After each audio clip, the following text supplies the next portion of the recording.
পবিত্র রমাদানের প্রথম জুমাতে ইস্ট লন্ডন মসজিদে আজ ছিল উপচে পড়া ভিড়। সকাল থেকেই মুসল্লিরা দলে দলে আসতে থাকেন। মসজিদের ভেতরে মূল হল পূর্ণ হয়ে যায় দ্রুতই। খুতবায় রমাদানের তাকওয়া, সংযম ও মানবাধিকার বার্তা তুলে ধরা হয়। ইমাম মুসলিম উম্মার ঐক্য এবং বিশ্ব শান্তির জন্য দোয়া করেন। প্রথম জুমাকে ঘিরে নিরাপত্তা ও স্বেচ্ছাসেবী ব্যবস্থাপনাও ছিল জোরদার। প্রবাসী বাংলাদেশি সহ বিভিন্ন দেশের মুসল্লিদের উপস্থিতিতে মুখর ছিল পুরো এলাকা।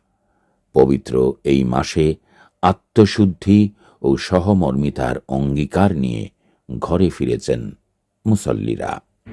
রমাদান মুবারক।